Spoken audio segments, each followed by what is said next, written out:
इकट्ठा हुए धूल भरी सड़क पर, हाथ में खजूर की डालियां लेकर, अपने कमरे बिछाए घोड़े के रास्ते, गाते गए दाऊद के पुत्रा की जय।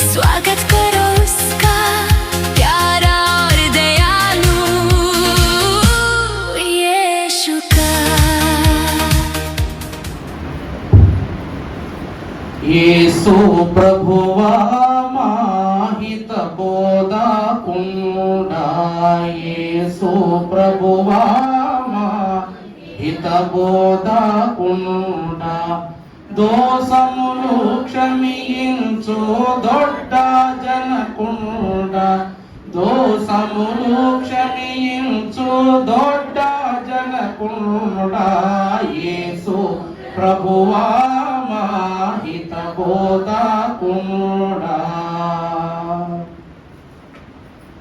దేవుని యందు మహాఘనమైన ఈ ప్రశస్త ఆదివార మండలాదివార ఆరాధనా కార్యక్రమములు దీన మనస్సును హృదయ విజ్ఞాపన సంస్థుతి గల తలంపులతో పరిశుద్ధుడగు మహిమ గల రాజు యొద్దకు వచ్చిన మీ అందరకును రక్షణ, క్షేమము, సమాధానము సదా తండ్రి అనుగ్రహించును గాక. ఆమేన్. ప్రభునందు దేవుని ప్రియబిడ్డలారా, దేవుని కృపను బట్టి పరిశుద్ధుడగు దేవుని నామం పేరిట 34 శుభ ఆశీర్వాదకరమైన శిలువ ధ్యానం పూర్తి చేసుకుని ఈ 35వ దినము అనగా మండలాదివార దినములోనికి లెక్కింపబడిన వరస్సులోనికి ప్రభు మనల్ని నడిపించుకుని ఉన్నారు. మండలాదివారము అనగా యూదుల రాజును ప్రకటించబడిన దినము.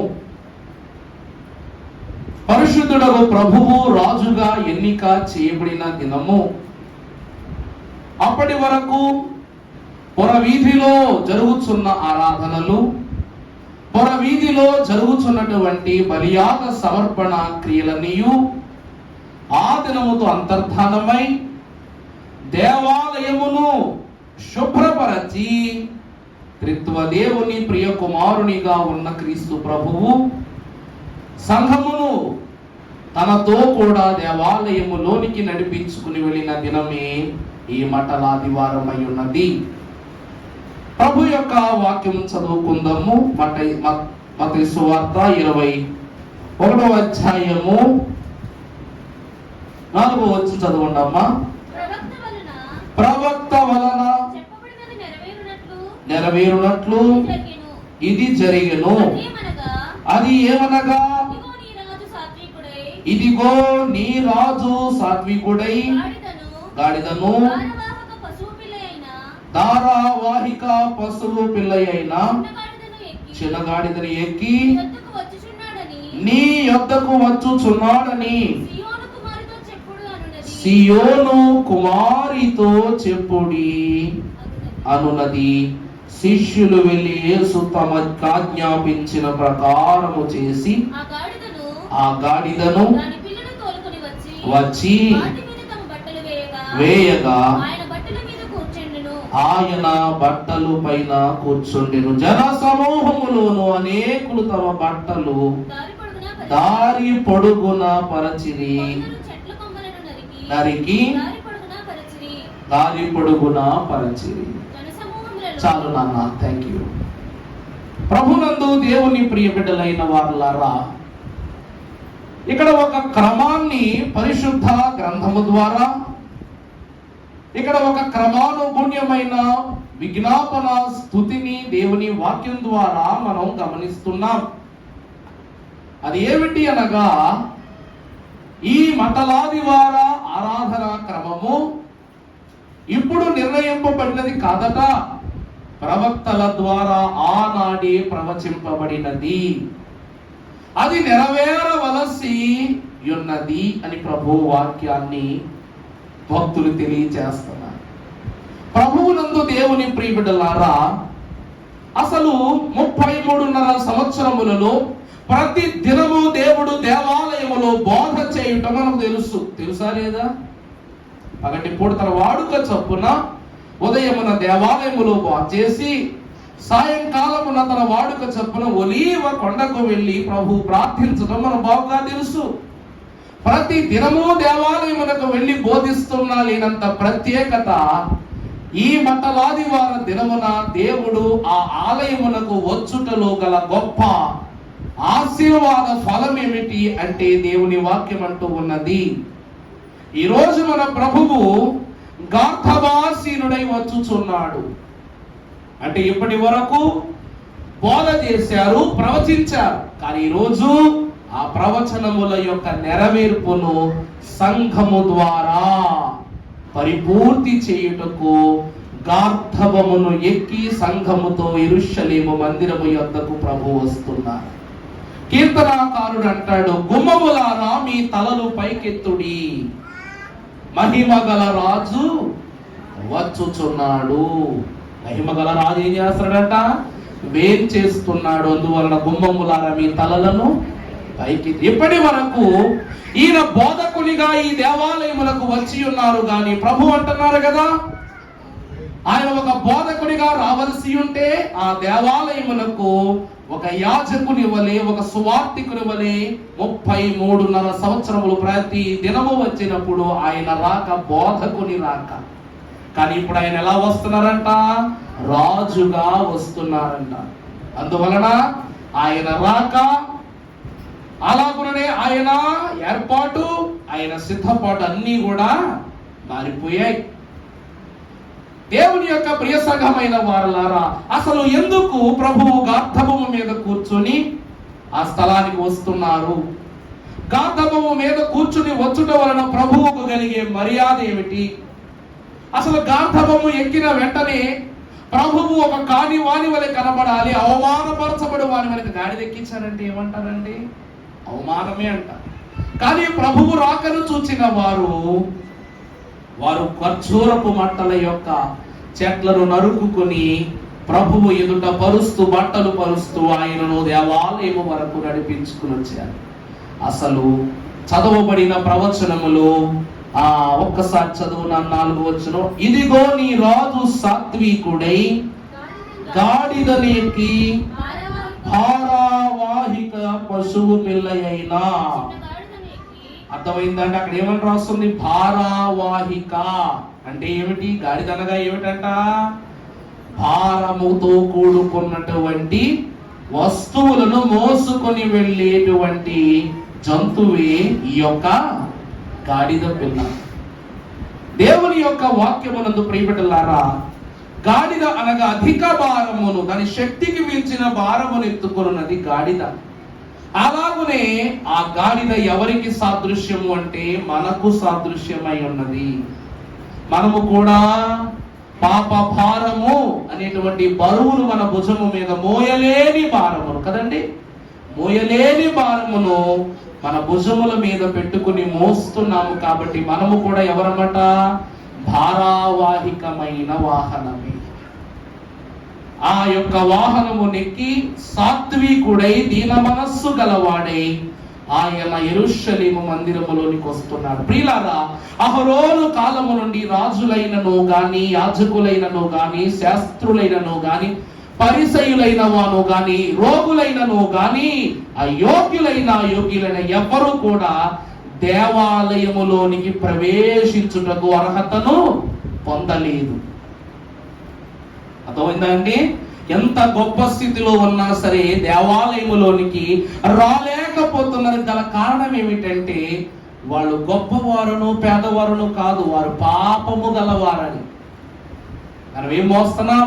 పాప భారాన్ని మోయటాన్ని బట్టి మనము దేవుని మందిరములోనికి అడుగు పెట్టలేకపోతున్నాం. అలాగునని ఈ గార్ధవముగా పిలువబడుతున్న ఈ దిన సంఘము కూడా ఏం చేయలేకపోతుందంట? దేవుని మందిరములోనికి ప్రవేశించుటకు అనర్హతను. ఈరోజు బలి అర్పణ చేయాలన్నా, పలు సాధనాలు తీసుకురావాలన్నా ఆ గాడిద మీద ఎక్కించుకుని తీసుకొస్తారు. తీసుకుని వచ్చి అక్కడ ఆ గాడిద మీద ఉన్న సామాన్లన్నీ కూడా పురవీధి బయట దాన్ని ఆపేసి సామాన్ లోపలికి మోసుకొస్తారు. అది యాజకుని అప్పగించుటలో తదుపరి క్రమం. ఒక్కొక్కరు ఒక దశలో ఆగిపోతున్నారు. కానీ దైవజనులు దేవదాసయ్య గారు అన్నారు, ఈ దినమున ప్రభువు చదవబడిన వచనములో ఒక మాట అంటున్నారు. ఏమిటి అంటే, ఒకసారి నన్ను మార్కు సువార్త 11వ అధ్యాయము, మార్కు సువార్త 11వ అధ్యాయము ఆరంభం నుండి చదువునాన్న.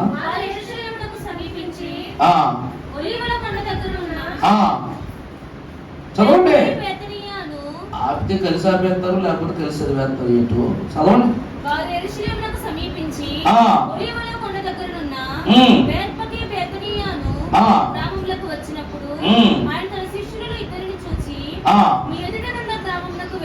వెళ్ళుడి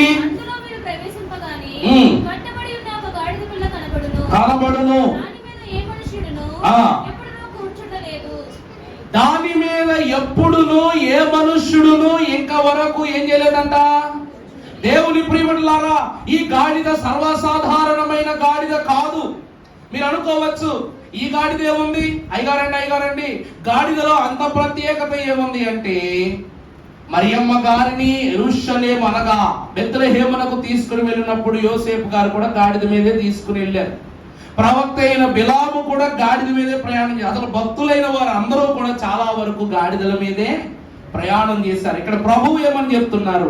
ఎందుకు ఈ గాడిదనే ప్రభువు ఏర్పరుచుకున్నారంటే, మీరు వెళ్ళగా మీ ముందు ఉన్న గ్రామములో మొదట ఒక గాడిదయు దాని పిల్లయు మీకు కనబడుతును. ఆ గాడిద మీద ఇప్పటి వరకు ఏ మనుష్యుడు ఎక్కలేదు అనగా ఈ గాడిద కళంకము లేని గాడిద. ఈ గాడిద ఏ గాడిదటండి? కళంకము లేని. అనగా మానవుని యొక్క ప్రమేయము, లోకము యొక్క ప్రమేయమును పొందుకొనని గాడిద అయి ఉన్నది. ప్రభు ప్రేమ చేత దేవుని యొక్క ఏర్పాటులోనికి ప్రవేశించిన వారలారా, అలాంటి మనకు ఈ దినమున ప్రభుపాద స్పర్శ లభించబోతున్నది కనుక ఇది ప్రభువునకు కావలసి ఉన్నదని చెప్పి తీసుకుని రండి అంటున్నారు ప్రభు. అంత మాత్రమే కాక లూకాసు సువార్త 19వ అధ్యాయము 29వ వచనంలో మనము చూసినట్లయితే,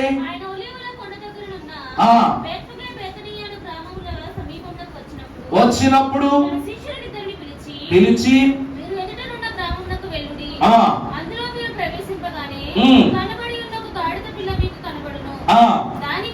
దాని మీద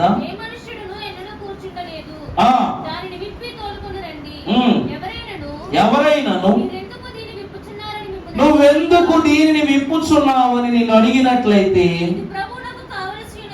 ఇది ప్రభువునకు కావలసి ఉన్నదని అతనితో చెప్పి వారిని పంపెను. ప్రభువునందు దేవుని ప్రియబిడ్డలారా, మూడవది ఏమిటి అనగా, ఎవరైనాను ఎందుకు దీనిని పట్టుకుని వెళ్తున్నారంటే, ఇది ఎవరికి కావలసినది? మానవుని చేత నిరాకరింపబడతా. అంటే ఒక మానవుడు కూడా దాని మీద ఎక్కలేనిదంటే దాని అర్థం అది పవిత్రంగా ఉందని కాదు. అర్థమైందా అండి?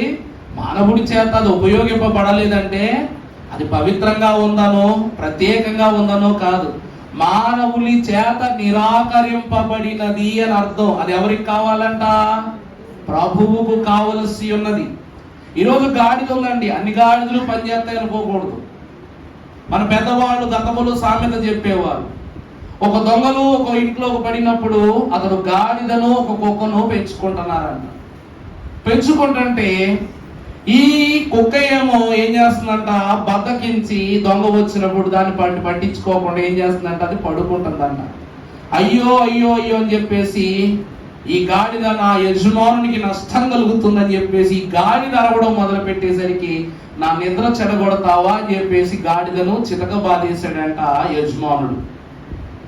చితక బాధేసినప్పుడు ఇది అరిచినందుకే కదా దీన్ని కొడుతున్నాడు, విశ్వాసంతో అరిచింది. కానీ వాడు నా నిద్రాభంగం కలిగించాడని చెప్పేసి గాడిదను ఎడాపెడా బాధేశాడు. పగలయ్యేసరికి ఇల్లంతా దొంగలు కొలగొట్టుకుని వెళ్ళిపోయాడు. అప్పుడు అర్థమైందన్నమాట, ఇక్కడ గాడిదను కొట్టినందుకు గాడిదకు ఏడుపు, సొమ్ము పోతుందేమోనని యజమానునికి సాయము చేసినందుకు, దెబ్బలు తిన్నందుకు యజమానునికి కూడా ఏడుపే. అవునా కదండి? ఇక్కడ అన్నీ పోయి సంతోషంగా ఉందెవరు? సంతోషంగా ఉందెవరు? కుక్క. అర్థమైందండి? అసలు కొట్టాల్సింది ఎవరిని? కుక్క.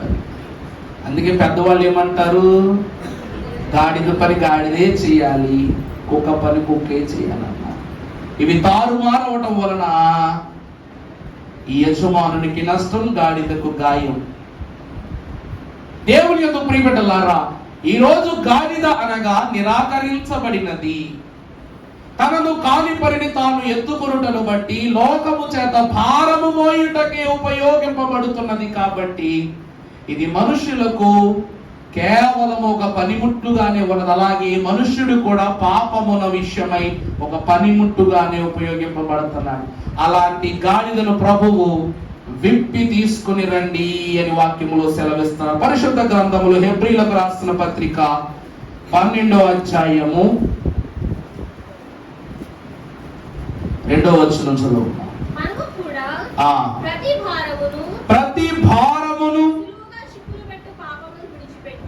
సులువుగా చిక్కులను పెట్టు పాపములను మనము విడిచిపెట్టి విశ్వాసమునకు కర్తయు దానిని కొనసాగించు వాడును అయ్యున్న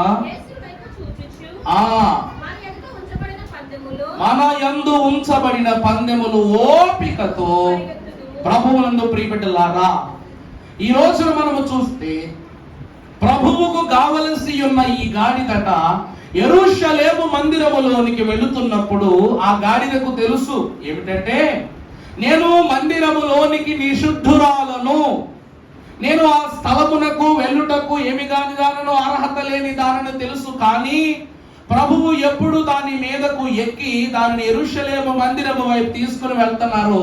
ఈ గాడిద అనుకుంటుందంట, నేను కూడా నా ప్రతి పాప భారమును చిక్కులను పెట్టు, ఈ ప్రతి పరిస్థితులను ఎవరి మీద పెట్టుకుని వెళ్తున్నాను నేను? ఇప్పుడు నా మీద ప్రభు ఎక్కారు కాబట్టి నా భారము, నా శిక్ష, నా యొక్క అవమానము, నన్ను తృణీకరణ అన్ని కూడా ఎవరికి ఇచ్చేస్తున్నా?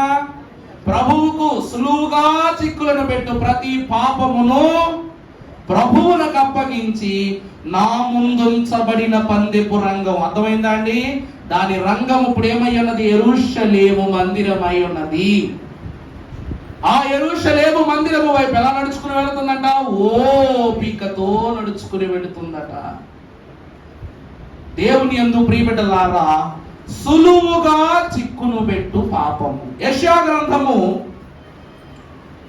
42వ అధ్యాయము 6వ వచనములు మనము చూసినట్లయితే ప్రియబిడ్డలారా,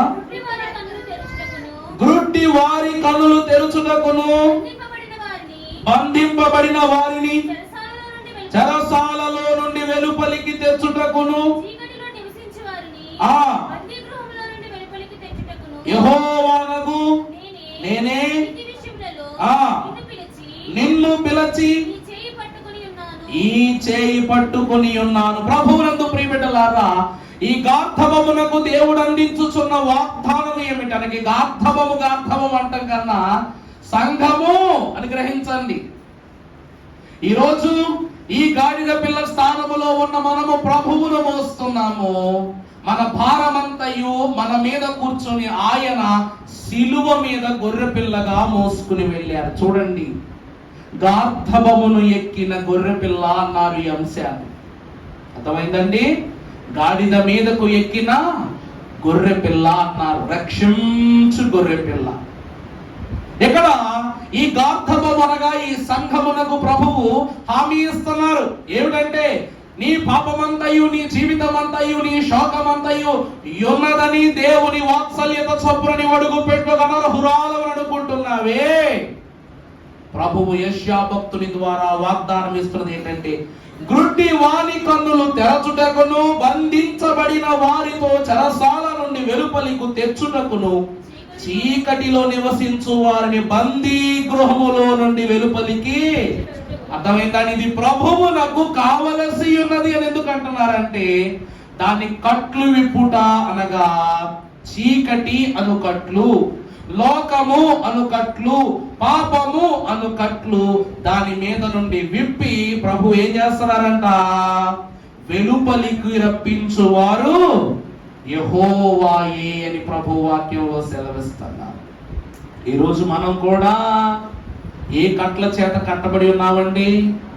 మరణపు కట్లతో కట్టబడి ఉన్నాం. పరిశుద్ధ గ్రంథములో ఈ దినమున కొన్ని ప్రాముఖ్యమైనటువంటి కట్లను ప్రభువు ఈ మండలాదివార దినమున మన యొద్ద నుండి విప్పివేసి స్వేచ్ఛ విహంగముల మనలను బలపరిచారు. కాబట్టి ఆ కొద్ది మాటల జ్ఞాపకం చేసి ముగించుకుందాం. రోమా పత్రిక 3వ అధ్యాయం 23వ వచనం చదువుకుందామమ్మా. రోమా పత్రిక అమ్మా, ఏ భేదమును లేదు, అందరూ పాపము చేసి దేవుడు అనుగ్రహించుచున్న మహిమను పొందలేకపోవచ్చున్నారు. ప్రభునందు ప్రియబిడ్డలారా, యోహాను రాసిన సువార్త 8వ అధ్యాయము 24వ వచనములో కూడా ఈ మాటను చాలా ప్రత్యేకంగా రాస్తున్నారు. 24 చదువు. కాగా మీ పాపములలో నుండి మీరు నేనే ఆయనను మీరు విశ్వసించని ఎడల మీరు మీ పాపములలోనే ఉండి చనిపోవుదని వారితో. ఈ గార్ధవమునకు దేవుని యొక్క వాక్యం అనగా సంఘమునకు చెప్తున్న మాట ఏమిటంటే, మీరు అందరూ పాపము చేసిన వారే మీ పాపమును బట్టి దేవుడు అనుగ్రహించు మహిమను పొందలేకపోతున్నారు. నిన్ను కట్టిపడేశారు. కారణం ఏమిటి? బంధించి ఉంచారు. నీవు బందీగా ఉన్నప్పటికీ, బందీగా బ్రతుకుతున్నప్పటికీ దేవుడు నీ కట్టు విప్పినా సరే మనం ఏం చేస్తున్నావంట? మీకు ఒక ఉదాహరణ చెప్తా. మీ ఇంట్లో ఒక కుక్క పిల్ల ఉంది. గొలుసేస్తే నీ మాట వింటది, గొలుసు తీస్తే నీ మాట వింటదా? విందా?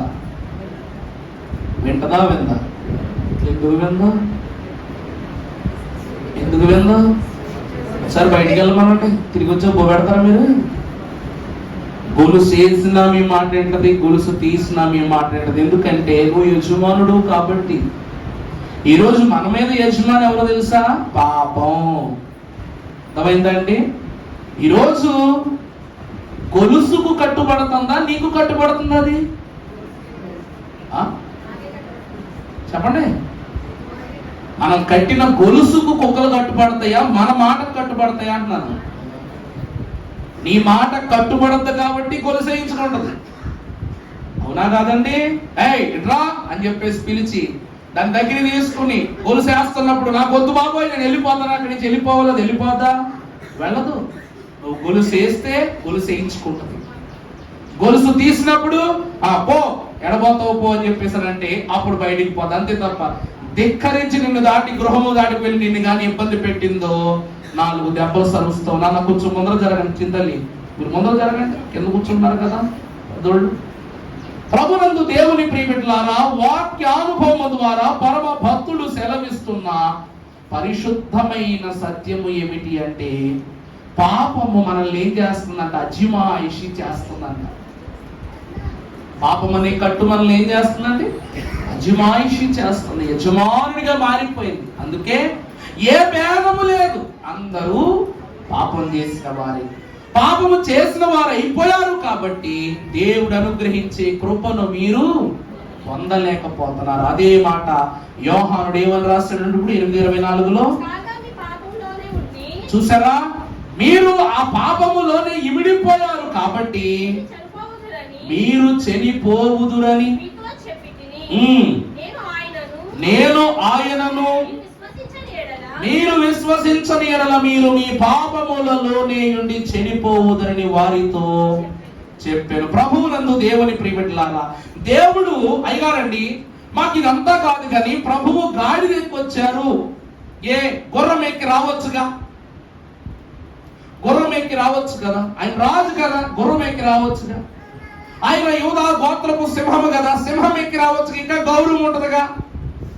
లేకపోతే పక్షిరాజు గెరద రెక్కల మీద వారిని ఇశ్రాయేలు ప్రజలను తీసుకుని వెళ్ళాలని ప్రభు చెప్పాడు. ఆ పక్షిరాజు మీద ఆకాశ మేఘముల మీద రావచ్చుగా.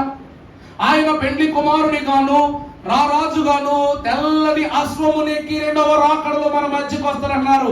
ఆ గుర్రం ఏదో ఇప్పుడే ఎక్కి జనాల మధ్యలోనికి వస్తే జనాలందరూ ఎంతో మారిపోతారు కదా, పని ఇప్పుడే చేయొచ్చు కదా అంటే, ప్రియులారా, గుర్రము దేనికి సూచన అంటే యుద్ధానికి సూచన.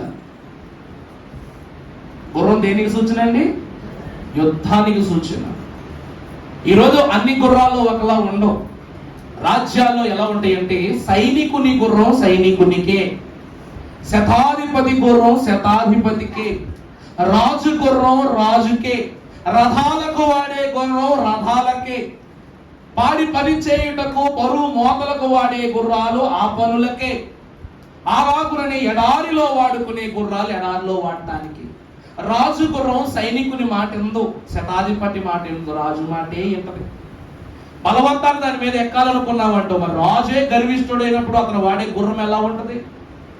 ఈరోజు యేసుక్రీస్తు ప్రభువు కానీ గుర్రము మీద వచ్చారనుకో, దాని సూచన ఏమిటంటే గర్వానికి సూచన. రెండవది యుద్ధానికి సూచన, దండెత్తి వచ్చుటకు సూచన.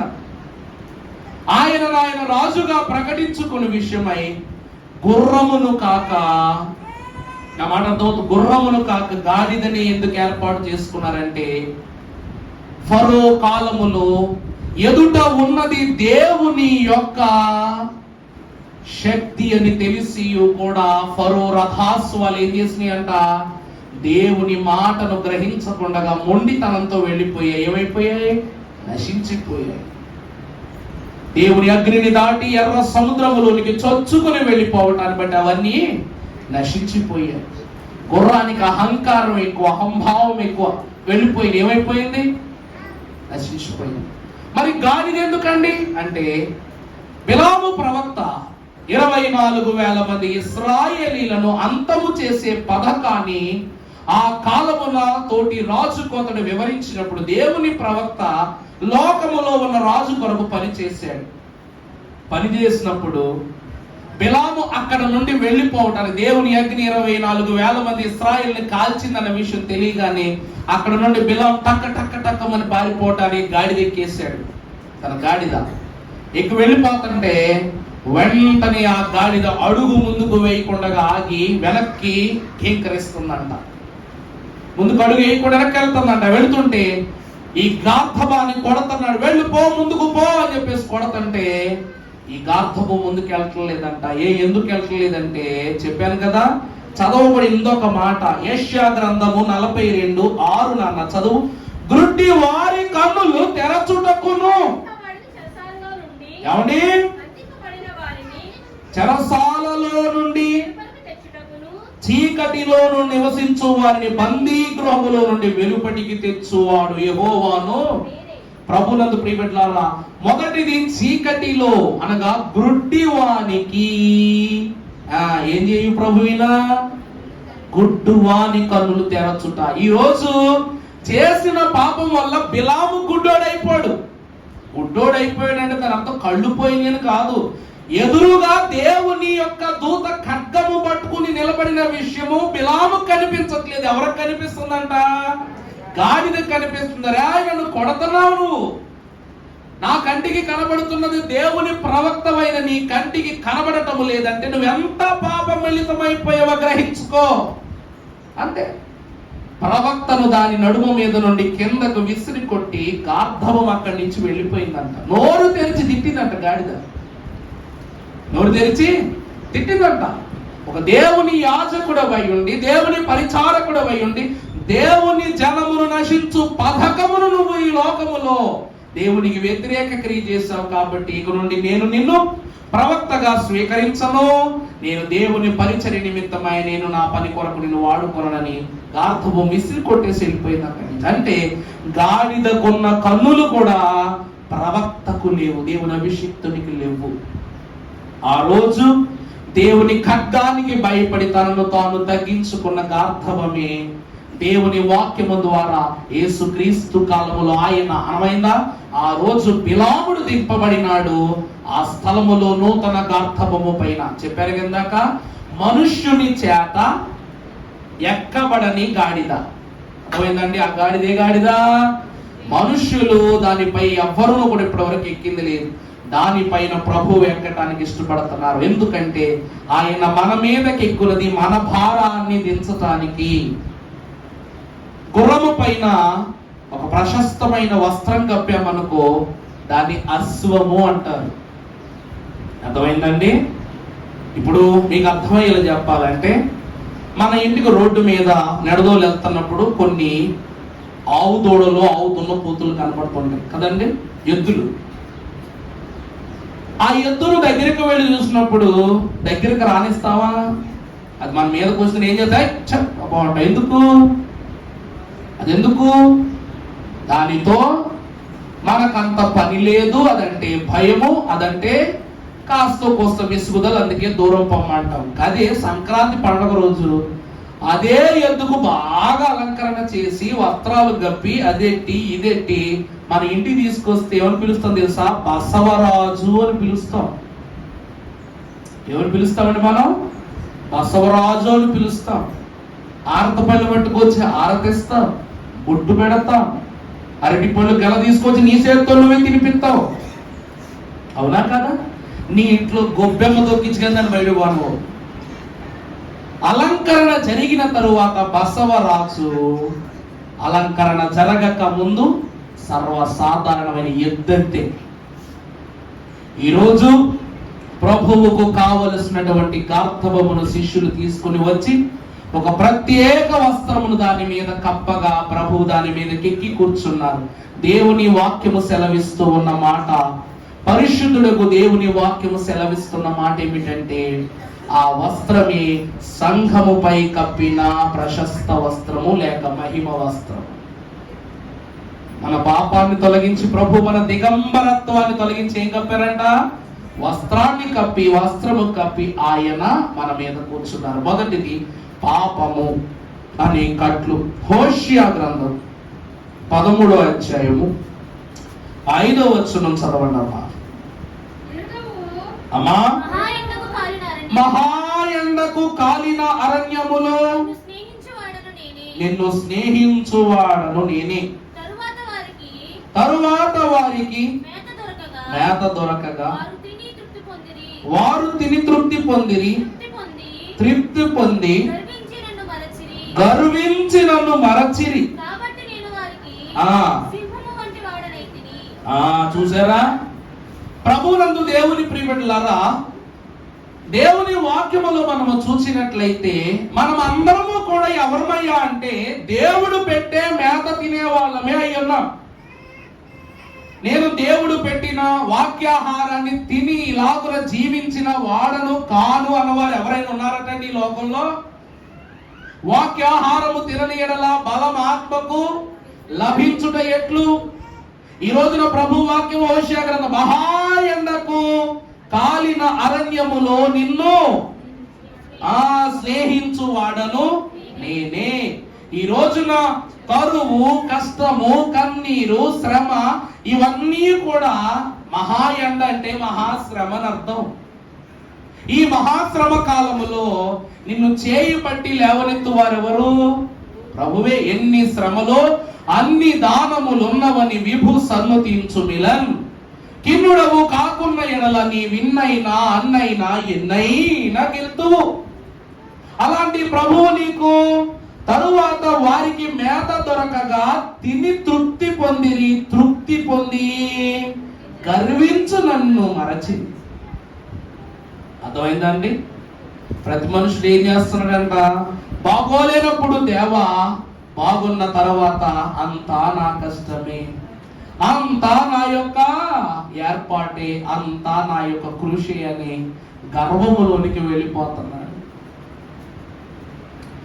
చెప్పాను కదా, గాడిద మోత పని చేసుకుని ఉంటే సరిపోయి ఉండేది. పొద్దున్నే లేచి నేను కానీ దొంగలను పట్టించుండుంటే నా యజమాని నన్ను మెచ్చుకుని 1 కేజీ మేత ఎక్కువ పెడతాడన్న కంగారులో గర్వంతో ఏం చేసింది? అరుపులు అరిసింది. ఏం జరిగింది? అరుపరిసింది, పిర్రవాసింది. అరుపు అరవగానే ఏం జరిగిందంట? బ్యాక్ మొత్తం చితక బాధేసింది. దేవుని యొద్దకు చేరి వచ్చిన వాళ్ళారా, ఈరోజు గాడిదకు గర్వం ఉంటుంది. ఏంటంటే ఎప్పుడు కూడా గాడిద కరవకూడదండు. గాడిద కానీ కరిసింది అనుకోండి, అంటే మామూలుగా ఉండదు దాన్ని కరవడం. అలాగే గాడిద వెనకాలకి వెళ్ళి కూడా నిలబడకూడదంట, చాలా గట్టిగా తన్నుద్దండి. వెన్ను పూస మీదే తన్నుద్ది వెనక్కి వెళ్తే. కళ్ళు లేని గాడిదకు కళ్ళున్న వాడు కూడా ఎంత స్పష్టంగా గురి చూసి తన్నగలడో, వాడి గురి తప్పినా ఈ గాడిద గురి తప్పదు. గాడిదకు గర్వం నిజమే. ఎందుకో తెలుసా? గాడిదను అడుక్కోవాలా. లెగవే బాబు, లెగవే బాబు, టైం అయిపోతుంది, లెగవే బాబు, లెగవే బాబు అడుక్కోవాలా. నిజమే, అడుక్కోవాల్సిందే. ఎందుకంటే అది తప్ప అంత బరువు వేరే జీవి మొయ్యదు. కాబట్టి ఏం చేయాలి? బాబా బాబా లేగు బాబా, లేగు బాబా, లేగు బాబా అని బతిమలు అడుక్కోవాలా. ఈరోజు మనుషులు కూడా ఏం చేస్తున్నారంట? మరి యజమానుడు ఏం చేస్తాడు? ఇది పని చేస్తానే కదా కడుపు నిండా మేత ఎడతాడు. ఈ మేత తినేసి ఏం చేస్తుందంట? గర్వముతో పని చేయవలసిన యజమానుడినే మర్చిపోతుంది. ఈరోజు దేవుని ప్రియపెట్టలారా, గార్ధప స్థానములో ఉన్న మనము దేవునిని బట్టి యెరూషలేము మందిరములోనికి వెళ్ళాం. యెరూషలేము మందిరములోనికి వెళ్ళి ప్రభువును మన మీద ఉన్నాడు, ప్రభువు యొక్క రక్షణ మనతో ఉన్నది, మనము దేవుని మందిరములోనికి వెళ్ళాం. ప్రభు మనకు ఆ భాగ్యాన్ని కల్పించాడని ప్రభువుకు రుణపడి ఉన్నామా? తిరిగి ఏమంటున్నాం? మాకు బరబ్బా కావాలా, మాకు ప్రభు వద్దు అని ప్రభు పైననే వ్యతిరేక సాక్ష్యాన్ని చెప్పటాన్ని బట్టి ప్రభు అంటున్నాడు, మనకు గర్వము అను కట్లను విప్పివేయుటకే ప్రభువు ఈ లోకమునకు మన నిమిత్తము వచ్చిన వారైనారు. గర్వము అను కట్లను విప్పుట. రెండవది ఏమిటంటే అండి, ప్రభు మన మీద ఎక్కి ఏ కట్లు విప్పారటండి? గర్వము. ఇప్పటి వరకు గర్వముతో తన యజమానునికి పనిచేసింది గాడిద. ఎప్పుడు ప్రభు ఆ కట్టు విప్పి దాని చేతితో పట్టుకొని తీసుకుని వెళ్ళారు, ఇప్పటి నుండి ఎవరు పని చేస్తుంది? ప్రభు పని చేస్తుంది. మట్టలాది వారి మహత్యం ఇది.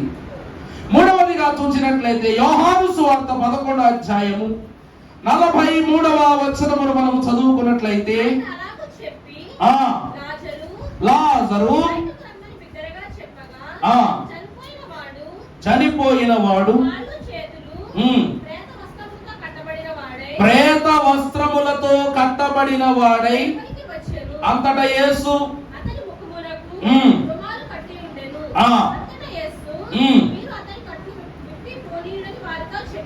ప్రభువునందు దేవుని ప్రియబిడ్డలారా, లాజరు దేహము పైన కట్టబడినటువంటి కట్లను గురించి ప్రభువు సెలవిస్తూ, ఆ వస్త్రములు ఎలాంటి వస్త్రములు అంటే కాళ్ళు చేతులు ప్రేత వస్త్రములతో కట్టబడిన వాడై వెలుపలికి వచ్చెను. ఆ తర్వాత రుమాలు కట్టి ఉండెను. మీరతని కట్లు విప్పిపోనీయుడని వారితో చెప్పెను. ఆ దినమున ప్రియబిడ్డలారా, ఈ యొక్క గార్ధవము కట్లను విప్పుట, లాజరు యొక్క కట్లను విప్పుట రెండు ఒకటి కాదు కదండి. అంటే అక్కడ తాడుతో ఆ గాడిదను కట్టేశారు. ఈ రోజు పాపము వలన వచ్చిన జీతమై ఉన్న మరణముతో లోకం మనల్ని కట్టేసింది. అందుకే ప్రభు ఏమంటున్నారు? ఆ కట్లను ప్రేత కట్లు అంటున్నారు. అర్థమైందా అండి? ఇప్పుడు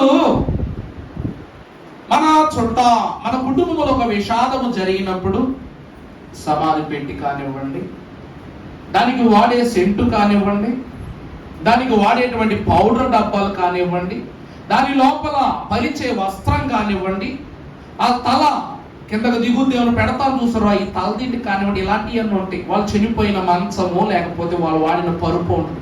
ఇవన్నీ మేము మా ఇంట్లోనే ఉంచుకుంటాం. అయ్యగారు అన్న వాళ్ళు ఎవరైనా ఉన్నారా? అయ్యగారు మా తాతగారు కానీ లేక మా నాన్నమ్మ గారు కానీ ఎవరైనా ప్రభు పిలుపు అందుకుంటే వారు ఉపయోగించినటువంటి ఆ రోజు అంతిమంగా ఉపయోగించిన అంతిమ వస్త్రాలు ఉంటాయి కదా, చివరి వస్త్రాలు, ఆ వస్త్రాలను జ్ఞాపకంగా గుర్తుగా మేము దాచిపెట్టుకుంటాం, మేము భద్రం చేసుకుంటాం. ఎందుకంటే మాకు జ్ఞాపకం ఉంటాయని మేము దాచిపెట్టుకుంటాం అన్నోళ్ళు. లేకపోతే అవి బాబోయ్ నాకు చాలా ఇష్టమైన తలదిండి ఆ సమాధిలో పెట్టేసి పంపించేస్తారు, మా తాత వాడితేనేమి నాకు చాలా ఇష్టమని దాన్ని భద్రపరుచుకుంటాము. లేకపోతే సెంటు కొట్టగా మిగిలిన సెంటు ఏమైనా తెచ్చుకుని ఇంట్లో పెట్టుకుంటాము. అగరపెట్లు కానీ ఇట్లా కానీ అట్లా కానీ ఏదైనా ఉన్న వస్త్రాలు, అసలు ఆ పని కొరకు తెచ్చి వేయబడిన నీళ్లు కూడా ఇంట్లో ఉంచుతావా? ఉంచం. ఎందుకు ఉంచం?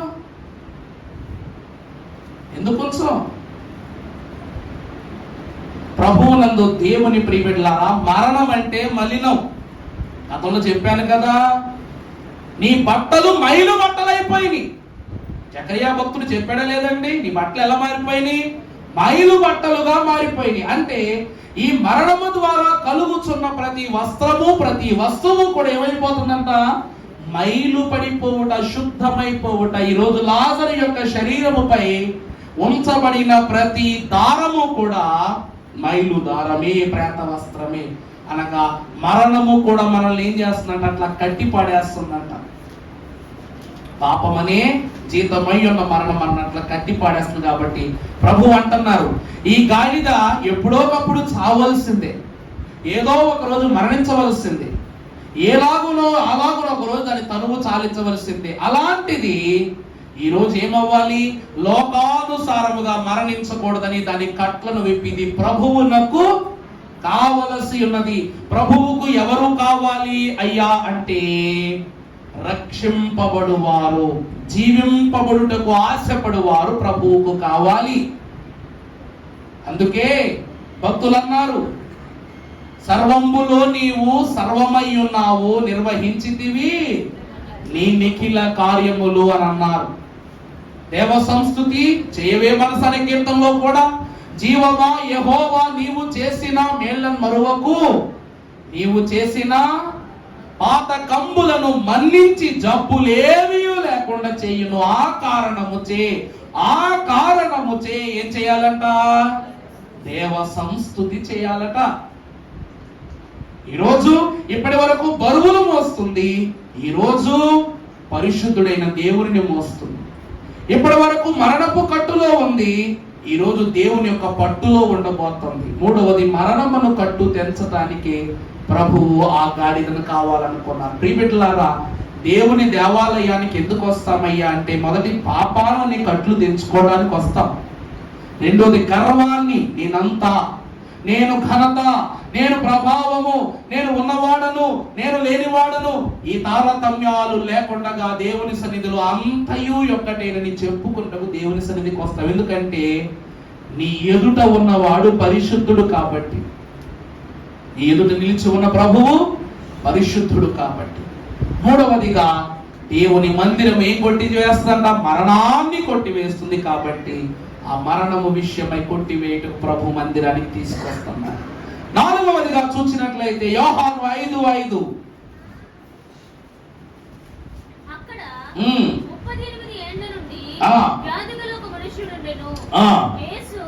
ఎన్నేళ్ల నుండమ్మా? 38 ఏండ్ల నుండి వ్యాధి కలిగిన ఒక మనుష్యుడు కట్టబడి ఉండెను. అక్కడ ఒక మనుష్యుడు ఏమై ఉన్నాడంట?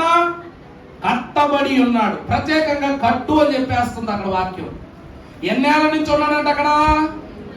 ఈ రోజు మన శరీరములో ఉన్న ప్రతి వ్యాధి కూడా మనల్ని ఏం చేస్తుందంట? అయ్యగారు నీరసంగా ఉంది, అందుకే ఈరోజు మందిరానికి రాలేకపోయాను. అనారోగ్యంగా ఉంది, అందుకే ఈరోజు సభకు రాలేకపోయాను. ఎంతో బలహీనతగా ఉంది, అడుగు తీసి అడుగు వేయలేకపోతున్నాను, అందుకే కార్యక్రమంలో పాలు పంచుకోలేకపోయాను, దేవుని పనుల్లో పాలు పంచుకోలేకపోయాను. ఇవి మనకు జనరల్ గా ఉండేటువంటి పరిస్థితులు.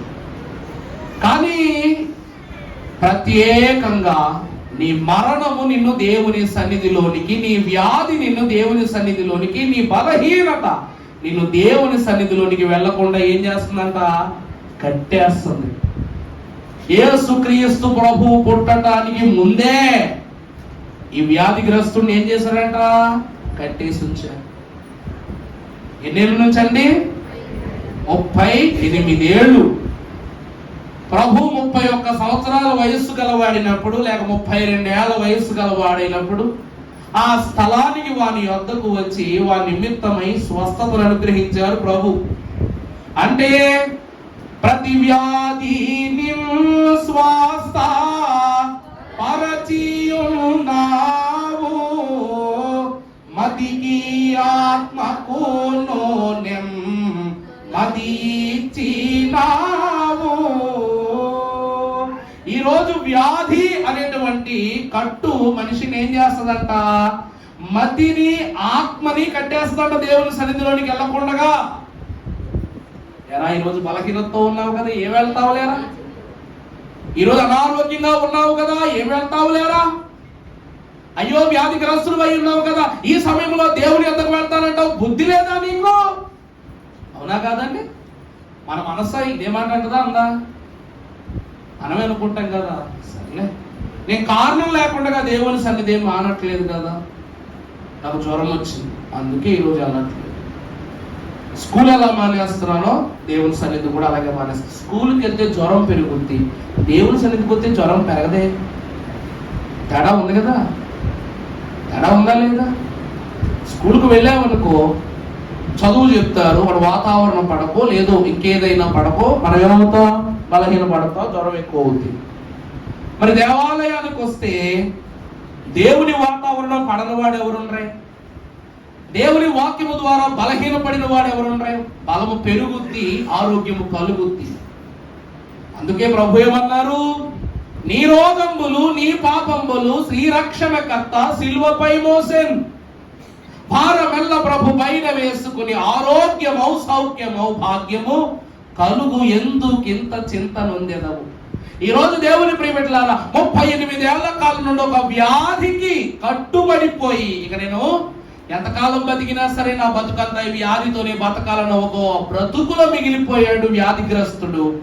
ప్రభువు ఎప్పుడైతే తన వ్యాధిని నివారణ చేశారో ఆ వ్యాధి అనే కట్లు ఏమైపోయినాయి? తన యొద్ద నుండి తొలగిపోయి. అంటే మనిషిగా పుట్టిన ప్రతి ఒక్కడు కూడా ఏదో బలహీనతతోనే పుడతాడు. అసలు మనిషిగా పుట్టడమే బలహీనత.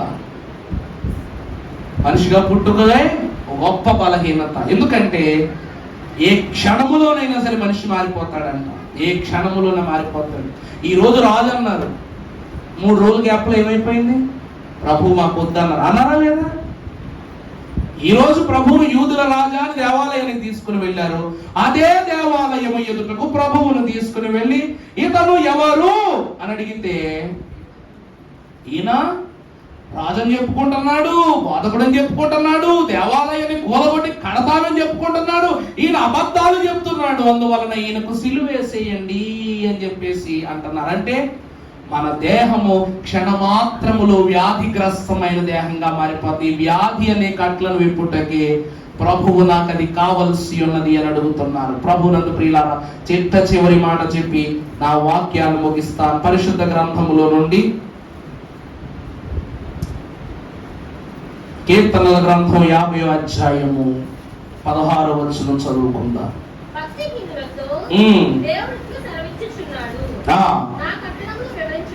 నా కట్టడములను వివరించుటకు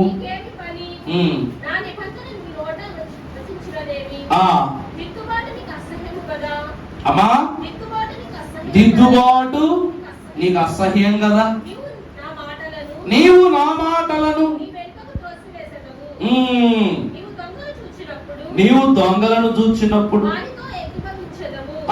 యెషయా గ్రంథము 9:18 కూడా చదువమ్మా. భక్తిహీనత అగ్ని వలె మండుచున్నది, అది పలు రక్కసి చెట్లను కాల్చి రాజును అవి దట్టమైన పొగవలే. ప్రభువునందు ప్రియబిడ్డలారా, ప్రభు వాక్యం అంట ఉంది, భక్తిహీనత ఎలా తయారైపోతుందంట? అగ్ని వలె మండిపోతుందంట. భక్తిహీనత ఎలా తయారైందంటే మనలో అగ్ని వలె మండుకుంటున్నది. అందుకే దైవజనులు అన్నారు, మీరు భక్తి చేయండి, ఆ భక్తే మిమ్మల్ని కాపాడుద్ది అన్నారు. దేవుని సంఘమా, ఈరోజు ఈ గార్ధబము లోకములో ఒక తీరుకు కట్టుబడిపోయింది. అందువలన ఈ తరుణము వరకు ఈరోజు నువ్వు నీ కుక్క పిల్లను పెంచుకుంటే అది నీ మాట ఏంటది తప్ప నా మాట ఎందుకు ఏంటది? ఒక ఆవును లేకపోతే ఒక పశువును ఏదైనా పెంచుకున్నప్పుడు అది నీ మాట వింటది కానీ నా మాట ఎందుకు వింటది? ఎప్పుడు మరొక చేతికి అప్పగింపబడద్దు, తన యజమానుడే మరో చేతికి అప్పగిస్తాడు. దానికి అర్థమైపోద్ది ఇక్కడ నుండి నా యజమాని ఇతడేనని. అది కాదనుకుని ఏ పశువు కూడా యజమాని ధిక్కరించుకుని మన చేతిలోకి రాదు. అందుకే కొన్నిసార్లు మన కుక్క పిల్లలు ఎక్కడైనా విడిచిపెట్టేసినా సరే దారి అంతా గుర్తున్నట్టు పరిగెత్తుకుని మళ్ళీ ఇంటికి వచ్చేస్తాయి. ఈ రోజున ప్రభువు ఈ లోకానుసారమైనటువంటి ఒక యజమానుని నుండి దాన్ని తప్పించి దాని ఇప్పటి వరకు లోక క్రియలకు వాడుతున్నాడు. భక్తిహీనత అనే క్రియలకు అది వాడబడింది.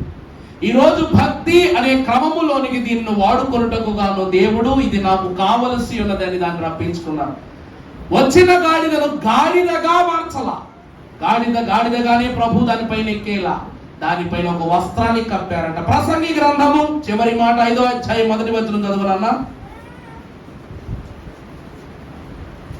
ప్రసంగి 5:1, నీవు దేవుని మందిరమునకు పోవునప్పుడు, అంటే ఈరోజు ఈ గార్ధబమును దేవుని మందిరానికి తీసుకుని వెళ్తున్నారు కాబట్టి ఇప్పుడు ఈ గార్ధబము ఏం చేయాలంట? దాని ప్రవర్తన ఎలా ఉన్నదో చూసుకోవాలి. చదవమ్మా. బుద్ధిహీనులు అర్పించునట్లుగా బలి అర్పించుట కంటే సమీపించి ఆలకించుట శ్రేష్టం. అర్థమైందండి? ఇప్పుడు ఇది దాని ఇష్టానుసారముగా దేవుని సన్నిధికి వెళ్ళకూడదు. అందుకే ప్రభువు తన మీద ఉండి బహు క్రమబద్ధముగా యెరూషలేము మందిరములోనికి తీసుకుని వెళుతున్నారు. ఇప్పటి వరకు నిందలు అవమానములనే మాటలతో ఉపయోగపడినటువంటి గాడిద ఈ దినమున దేవుని మాటలను ఆలకిస్తూ నిదానముగా వెళ్తుంది. అందుకే అంటారు, పరిగెట్టుకుని వెళ్ళి పాలు తాగటం కంటే నడుచుకుని వెళ్ళు నీళ్లు తాగటమే నిదానం మంచిదని. ఈరోజు నీ యందు ఉంచబడినటువంటిది నువ్వు మొదట వస్తావా చివరి వస్తావా అన్నది కాదు. నువ్వు పరలోకం వెళ్ళేటప్పుడు అందరికంటే ముందు వెళ్ళిపోతావా వెనకెళ్ళిపోతావా అన్నది గొప్ప కాదు. పరలోకం వెళ్ళాలి, కానీ ఎలా వెళ్ళాలంట? జాగ్రత్తగా వెళ్ళాలి, క్రమబద్ధంగా వెళ్ళాలి, జాగ్రత్తగా ప్రతి అరుగును చూసుకుంటూ వెళ్ళాలి. హనోకు అలా వెళ్ళాడు కాబట్టి ప్రతి లోక చరిత్ర హనోకుకు స్పష్టితమన్నారు అయ్యగారు.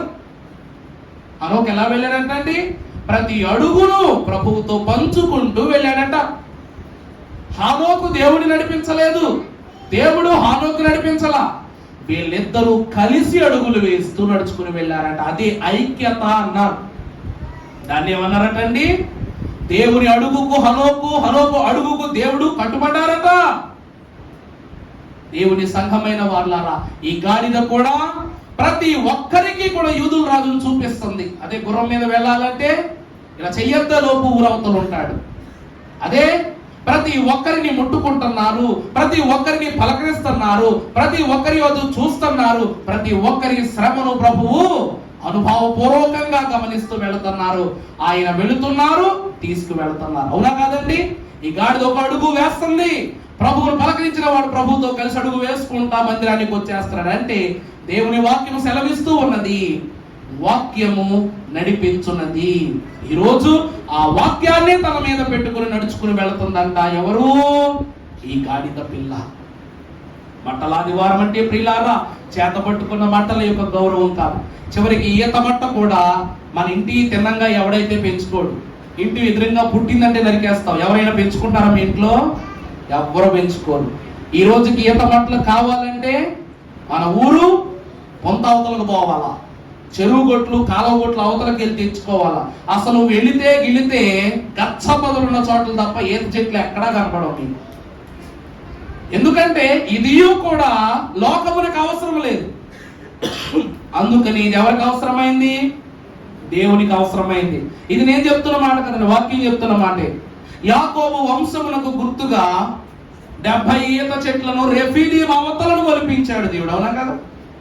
రెఫీదీం యొక్క 12 నీటి ఓటల 70 ఈత చెట్లను వంశమునకు గుర్తుగా మొలిపించాడు. అందుకే ఈత చెట్టు ఎవరికి గుర్తు? ఎవరికి గుర్తు? మన వంశావళులకు గుర్తు. ఈత ముళ్ళు ఉపయోగపడదు, ఈత చెట్టు ఉపయోగపడదు, ఈత కర్ర ఉపయోగపడదు, ఈత ఆకు ఉపయోగపడదు. ఏమెట్టడానికి ఈ ఆకులన్నీ? ఈత పళ్ళు ఉపయోగపడతాయి, ఈత పళ్ళు ఉపయోగపడతాయి. కానీ కింద పడితే ఏరుకోవడమే తప్ప చెట్టు ఎక్కే ధైర్యం ఎవరికైనా ఉందా? చెట్టు ఎక్కి కిందకు వచ్చే లోపు కిందకు రావడం చెట్టు ఎక్కడో వరకునే పెద్ద పాయింట్ అన్నమాట. అడుగు అడ్డు దాటి ఇటు పడిందంటే ఒళ్ళంతా ముళ్ళే. ప్రభువుకి ఎన్ని గుచ్చుకున్నాయో మనకు తెలియదు, కానీ మనకు మాత్రం ఫుల్గా గుచ్చుకుంటాయి. నేను బయటికి చెప్పలే, మా అమ్మ నవ్వుతుంది. ఎందుకంటే ఒకసారి ఆ ప్రయత్నం చేసే తుఫాను వస్తే ఆ ఈత పళ్ళు చెట్టు కింద బోల్డని పళ్ళు ఉండేసరికి అత్యావేశమాగకి ఎక్కేశాను. మరి మా మాట మాదిరి ఎవరో ఎక్కకుండా ఉండేసరికి అలా చెట్టు ఎక్కడో రాదేమో అనుకున్నాను. నేను బలవంతంగా ఎక్కేసాను అనమాట. సుమారు 9 అడుగులు చెట్టు ఎక్కేసాను అనమాట. దబ దబ దబ దబ దబని ఎక్కేసాను. ఎక్కేసిన తర్వాత అప్పటికీ ముళ్ళు గుచ్చుకుంటున్నాయి. అయినా ఓచుకుంటూ జాగ్రత్త పడుతూ వెయ్యకూడని మూల వేసా. పట్టు దొరుకుద్దండి ఏ చెట్టు మీద? పట్టు దొరకదు. మరి ఈ పుష్టివర్తనానికి ఎక్కడ దొరుకుద్ది పట్టు? తప్పని జారండి అంతే. ఎక్కడ పడ్డానో కూడా తెలియదు నాకు, అలా పడ్డాను అనమాట. అందువలన దాన్ని ఎక్కడానికి సాహసం చేయలేము, దాన్ని మన ఇంట్లో ఉంచడానికి సాహసం చేయలేము, దాని ఆకులు ఉపయోగించడానికి సాహసం చేయలేము. అసలు దేనికి సాహసం? ఒక్క మట్లాదివారం తప్ప ఈ మట్టలు మన ఇంట్లో కానీ మన వీధిలో కానీ ఎక్కడైనా కనబడతాయా? కానీ ఆ ముళ్ళు చివరన అలంకరిస్తాం చూసారా? ఆ అలంకరణ ద్వారా ఆ ఈత మట్ట విలువే మారిపోతుంది, అవునా కాదండి? ఆ ముళ్ళు, అది గాయపరిచే ముళ్ళుకు మనం ఏం చేస్తున్నాం? అలంకరణని ఇస్తున్నాం. ప్రభువు కూడా గార్ధబొమ్మ పైన వస్త్రము కప్పి తానికి ఆయని అలంకార పుష్పముగా మనల్ని ఉపయోగించుకున్న అలాంటి ప్రభువుకు వందన స్తోత్రములు చెప్తూ పురవీధిలో నడుచుకుని వెళ్తున్నారు సంఘ బిడ్డలు. దేవుని సంఘమా, అందుకే మట్టలాదివారం అనగా కట్లను విప్పి గొప్ప పండుగ. దేవుని బిడలనుగా మనం ఏర్పరచుకుని ఆయనతో కలిసి యెరూషలేము మందిరములో ప్రవేశించిన గొప్ప పండుగ. అందుకే దేవుని ప్రియబిడ్డలారా, ఈ పండుగను ఆచరించాలి. ఈ పండుగలోనే ప్రభువు హోసన్నా జయము, రాజుల రాజుకు జయము, యూదుల రాజుకు జయమును ప్రకటింపబడ్డాడు. ఈ రాజు వస్తున్నప్పుడు వాను పిలాతో, హేరోదో, లేకపోతే ఇంకెవరైనా కైపో, వీళ్ళెవరు కూడా ఎవరబ్బా కొత్త రాజు మా వీధుల్లో తిరుగుతున్నాడు, సైన్యాన్ని పంపించి ఎవరక్కడ ఈ మాటలు ఎవరు చేస్తున్నారు ఆపేయండి అని ఏ రాజు కూడా సాహసం చేయలేదు. ఎందుకు తెలుసా? ఆయన ఎవరు? రాజులకు రాజు, ప్రభువులకు ప్రభు. ఆయన ఆపగలిగే వారు ఎవరైనా ఉన్నారా? ఆ దినమున యూదుల రాజుకు ప్రకటన జరిగింది. అందుకే పిలాతు నువ్వు రాజువా అని అడిగాడు. శిలువ శ్రమలు ఏమని అడిగాడండి? నువ్వు రాజు అన్నారు. అవును నీవన్నట్లే అన్నారు. అందుకే దేవుని ప్రియబిడ్డలారా, మట్టలాదివారము అనగా మన కట్లను విప్పే పండుగ, మట్టలాదివారం అనగా మహత్యములు చేసే పండుగ. అట్టి మహత్యములు మీరు చేత పట్టుకుని ఉన్న ఈత మట్టలకు ఉన్న ముళ్ళు వంటి శ్రమలను, మొద్దని పువ్వులను, అలంకారములను తొడుగు సంఘముగా మిమ్ములను కిరీటము చేత అలంకరింపజేసి మిమ్ములను దీవించి ప్రభువే మహిమ పొందును గాక.